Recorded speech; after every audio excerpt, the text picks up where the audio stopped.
Salut les Hunters et bienvenue dans cette vidéo théorie sur le prochain film d'animation City Hunter. Prévu dans les salles japonaises à l'automne 2023, ce prochain film de la licence City Hunter nous annonce qu'avec son sous-titre Angel Dust, que celui-ci tournerait autour du passé de Ryo Saeba, de la mort de son ancien partenaire Hideyuki Makimura, et surtout, pour la première fois en adaptation animée, l'entrée en scène de l'organisation de l'Union T.O.P, le fameux cartel de la drogue apparaissant uniquement dans le manga. Dans cette vidéo, je vais vous exposer au travers de 3 théories, ce que pourrait être probablement l'histoire et les personnages de City Hunter Angel Dust. Mais avant de commencer les Hunters, pensez à vous abonner si ce n'est pas encore fait, de laisser un pouce vers le haut et d'activer la cloche pour être au courant des prochaines vidéos de la chaîne The City Hunter Network. Allez, c'est parti pour la première théorie.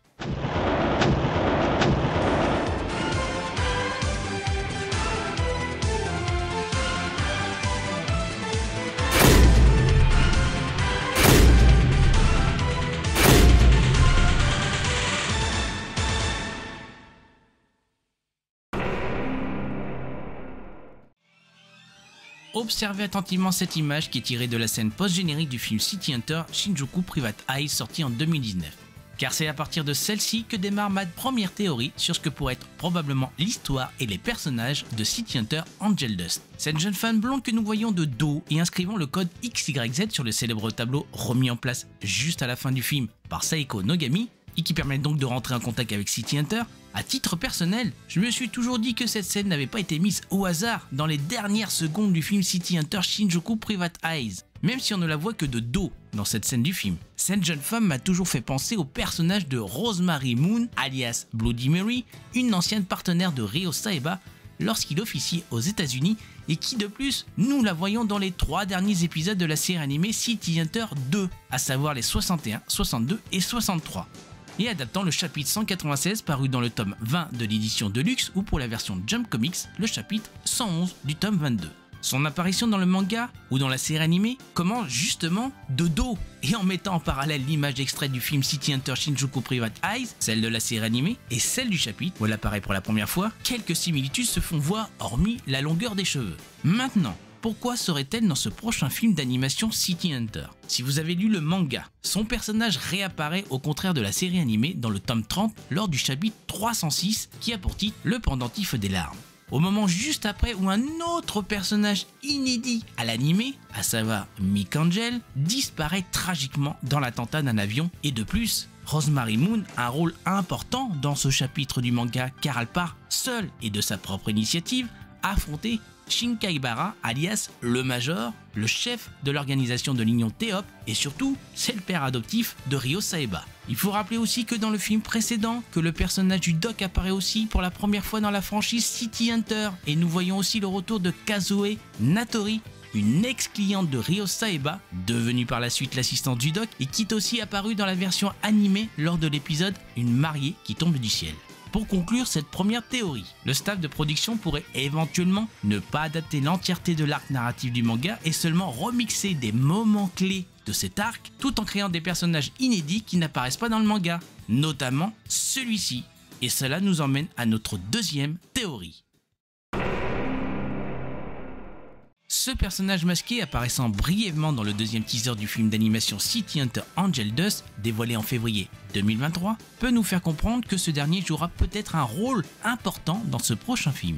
C'est à partir de là que ma deuxième théorie démarre. Imaginons que derrière ce masque se cacherait une nouvelle version du personnage de Mick Angel. Généralement, quand une licence est adaptée en série animée ou film d'animation, la plupart du temps l'équipe de production en charge du projet peut se permettre quelques libertés en réécrivant des situations ou que des personnages sont réadaptés. Maintenant, pourquoi le personnage de Mick Angel serait différent de la version du manga City Hunter? Attention! Quand je dis différent, je ne parle pas physiquement. Pour moi, il doit rester avec le physique que l'on voit dans le manga, mais différent dans sa façon d'exécuter son contrat. Je m'explique. Il se pourrait que derrière ce personnage se cacherait en fait Mick Angel, l'un des fondateurs de City Hunter qui agirait masqué pour tenter de tuer Ryo Saeba, et non plus comme dans le manga où il agit et prévient dès le départ son meilleur ami Ryo qu'il est venu au Japon pour l'exécuter suite à la demande de son client qui n'est autre que le Major Shinkaibara, le père adoptif de Ryo Saeba. Agissant ainsi tout en jouant un double rôle tout au long de l'histoire, cela permettrait de jouer sur l'effet de surprise lors du twist final où il révélerait son vrai visage à la fin et lors de son affrontement avec Ryo Saeba. Maintenant, on peut se poser la question, il reste à savoir si cette nouvelle version du personnage de Mick Angel, durant cet affrontement, sera aussi sous l'emprise de l'Angel Dust, comme dans le manga. Pour terminer, je rajouterai à cette deuxième théorie que les personnages de Rosemary Moon et de Shin Kaibara, évidemment, feraient partie aussi des protagonistes de ce prochain film d'animation, et donc, comme la précédente théorie, le staff de production proposerait peut-être une nouvelle version de cet arc du manga en changeant 2-3 éléments. Et si finalement ce prochain film d'animation de City Hunter ne serait pas un film, mais une trilogie, c'est l'objet de ma troisième et dernière théorie. Et si finalement ce City Hunter Angel Dust serait le premier d'une trilogie de films d'animation, City Hunter adaptant l'intégralité des chapitres 294 à 318 de la version Deluxe du manga et qui terminerait une bonne fois pour toutes la franchise animée City Hunter sur grand écran et selon le souhait peut-être de son auteur Tsukasa Ojo. Pourquoi une trilogie pour cette troisième théorie ? Pour rappel, il y a exactement un an, jour pour jour, le 8 avril 2022, une vidéo teaser nous annonçait un nouveau film d'animation City Hunter pour la fin d'année 2022, et cela pour fêter les 35 ans de la série animée et du titre Get Wild. Or, la production de ce film a pris visiblement du retard car finalement rien n'est sorti en fin d'année 2022 et c'est un autre teaser dévoilé en février 2023 qui nous confirme une nouvelle date annonçant la sortie de ce film à l'automne 2023. Est-ce que finalement ce décalage de production annoncerait probablement la mise en place d'une trilogie et de nous offrir enfin l'adaptation d'un des arcs les plus palpitants, tragiques et émouvants du manga City Hunter? Car pour rappel,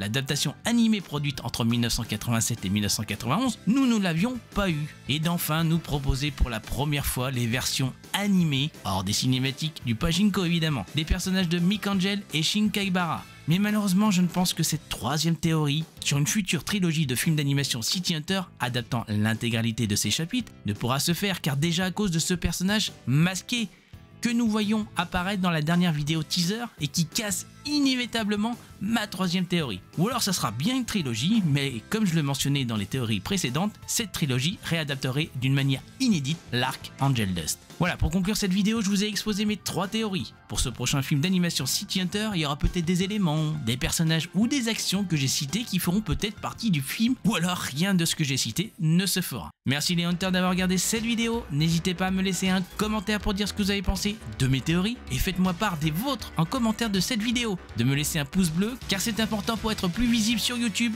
Merci de la partager et surtout de vous abonner tout en activant la cloche pour être au courant des prochaines vidéos sur l'univers de City Hunter et de son auteur Tsukasa Ojo. A bientôt les Hunters.